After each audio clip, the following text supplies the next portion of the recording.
Sugar के patient, गुर्दों की बीमारी में मुब्तला होते हैं, वो क्या ले सकते हैं, क्या खा सकते हैं। आज हम ये डिस्कस करेंगे कि डायबिटीज के पेशेंट, शुगर के पेशेंट जो गुर्दों की बीमारी में भी मुब्तला होते हैं, वो क्या डाइट ले सकते हैं। चूंकि बहुत से लोगों ने हमसे रब्ता किया है और उनका ज्यादातर क्वेश्चन ये था कि आपने डायबिटीज पे तो बहुत सारी वीडियोस की हैं, बताया है डायबिटीज की डाइट के बारे में डिटेल से, लेकिन आपने ये नहीं बताया जो शुगर के पेशेंट गुर्दों की बीमारी में मुब्तला होते हैं वो क्या ले सकते हैं, क्या खा सकते हैं।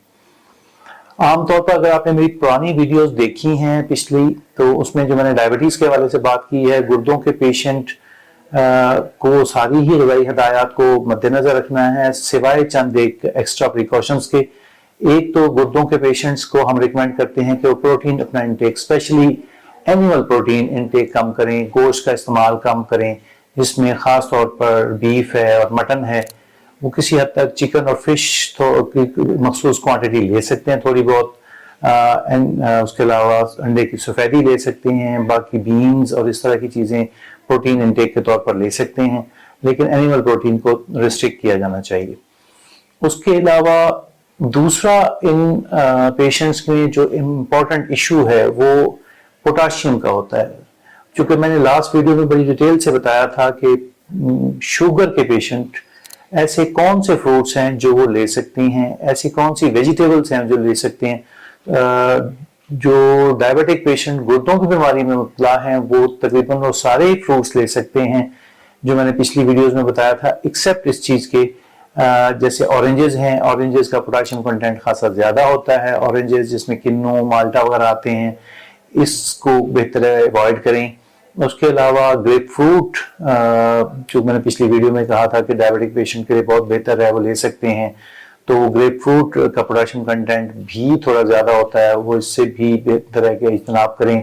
इसके अलावा खुबानी बहुत ज़्यादा मिकदार में ना लें, इसका भी पोटाशियम कंटेंट ज़्यादा होता है। सब्जियों में ग्रीन लीफी वेजिटेबल्स में पालक है, उसके अलावा टमाटर है और किसी हद तक स्वीट पोटैटो जिसे हम शलकंदी कहते हैं, इसका पोटाशियम कंटेंट ज़्यादा होता है। ये वो रिकमेंडेड डाइट्स थी जो हम डायबिटिक पेशेंट को रिकमेंड कर रहे थे, लेकिन गुर्दों के मरीज जो डायबिटिक हैं वो कोशिश करें कि इन सब्जियों से भी अवॉइड करें। इसके अलावा तीसरा इंपॉर्टेंट कंटेंट, डायबिटिक पेशेंट्स जो गुर्दों के बारे में मुब्तला हैं उन्हें फास्फोरस कंटेनिंग फूड्स को अवॉइड करना चाहिए। जो उसमें ख़ास तौर पर जो चीज़ें आती हैं वो बेकरी आइटम्स हैं, डेयरी प्रोडक्ट्स हैं, दूध और दूध से बनी हुई चीज़ें हैं जिसमें दही आता है, चीज़ है और इससे रिलेटेड सारी चीज़ें हैं, पिज़्ज़ा है और इसके अलावा ड्राई फ्रूट्स हैं। ड्राई फ्रूट्स में का फास्फोरस कंटेंट खासा ज़्यादा होता है, तो गुर्दों के मरीज़ों को चाहिए, आल्दो कि हम जो शुगर के मरीज़ों को तो हम एडवाइस करते हैं कि ड्राई फ्रूट्स का इस्तेमाल ज़्यादा से ज़्यादा करें, लेकिन जो गुर्दों के पेशेंट्स हैं और डायबिटिक हैं उनको हम यही एडवाइस करेंगे कि ड्राई फ्रूट का कंटेंट थोड़ा सा अपना कम रखें। ड्राई फ्रूट फास्फोरस रिच होते हैं। इसके अलावा कोल्ड ड्रिंक्स जो हैं, हमारी जितनी भी फिजी ड्रिंक्स हैं, उससे परहेज़ करें। यही चंद गुजारिशात थी जो आज मैं बताना चाह रहा था कि गुर्दों के पेशेंट्स जो डायबिटीज़ में के शिकार हैं उनमें और डायबिटिक के नॉर्मल पेशेंट्स की डाइट में क्या डिफरेंस हो सकता है। तो अगर आपको मज़ीद कोई इस बारे में पूछना हो तो दिए गए नंबर्स पर राब्ता कायम करें अपॉइंटमेंट के लिए।